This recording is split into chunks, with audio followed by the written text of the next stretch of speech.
अनिवार्य हिंदी नीति के दोहे जो रहीमदास जी द्वारा लिखे गए हैं। अपन रहीमदास जी का परिचय पढ़ेंगे। इनका जन्म 1556 ईस्वी और मृत्यु 1626 ईस्वी में हुई थी।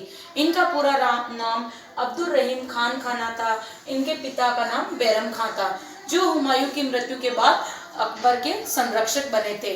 रहीमदास जी का बचपन अकबर के वहीं बीता था और ये वहीं रहते रहते इन्होंने साहित्य में रुचि होने लगी और ये रामायण महाभारत, ये कृष्ण लीला, ये सब देखते थे और उन्होंने श्रृंगार रस से संबंधित, नीति से संबंधित दोहे लिखने शुरू कर दिए थे।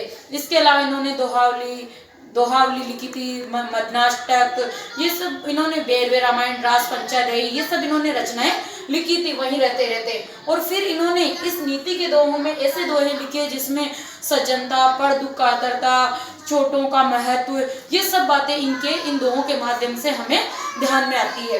रहीमन देख बड़ेन को लघु न दीजिए डारी डारी, यानी त्याग। रहीमदास जी कहते हैं कि बड़े को देख के लघु यानी छोटे को त्याग नहीं देना चाहिए।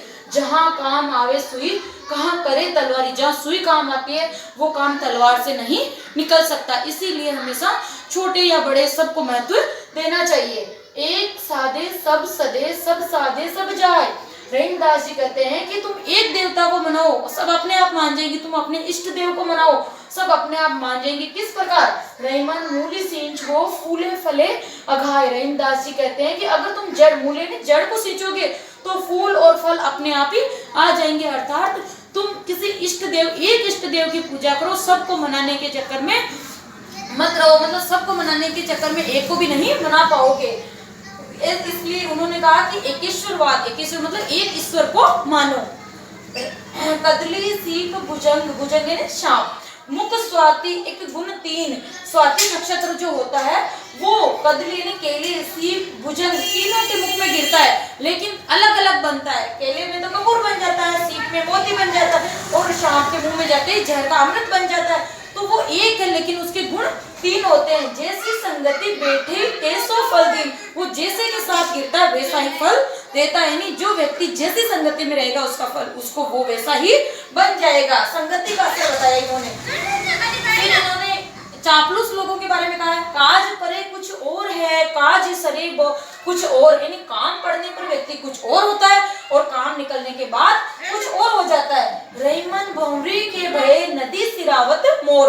रहीमदास जी कहते हैं भंवरी नहीं, फेरे होते ना, है ना, दूल्हे के फेरे होते हैं तब उसके मोड़ बना जाता है और फेरे होते ही बाद में उस मोड़ को नदी में ठंडा कर दिया जाता है। यानी काम पड़ने पर व्यक्ति कुछ और होता है और काम निकलने के बाद कुछ और हो जाता है। जिस प्रकार दूल्हे के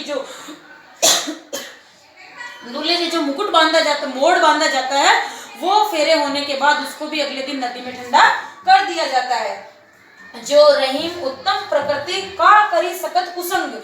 रहीमदास जी देखो, यहाँ तो इन्होंने कहा था कि जैसे के साथ रहोगे वैसे ही हो जाओगे इस दोहे में, तो लेकिन इसमें इन्होंने क्या कहा है कि जो उत्तम प्रकृति का होता है, जिसकी प्रकृति अच्छी होती है, जो शुरू से सज्जन होता है, उसका कुसंग यानी कुसंगति कुछ भी नहीं बिगाड़ सकते। कैसे? चंदन विष व्यापत नहीं, लपटे रहत भुजंग। यानी चंदन के पेड़ पे सांप कितने ही लपटे रहो लेकिन उस चंदन के पेड़ में जहर नहीं फैलता है। इसीलिए जिस व्यक्ति की सोच अच्छी होगी उसका कुसंगति कुछ भी नहीं बिगाड़ सकती।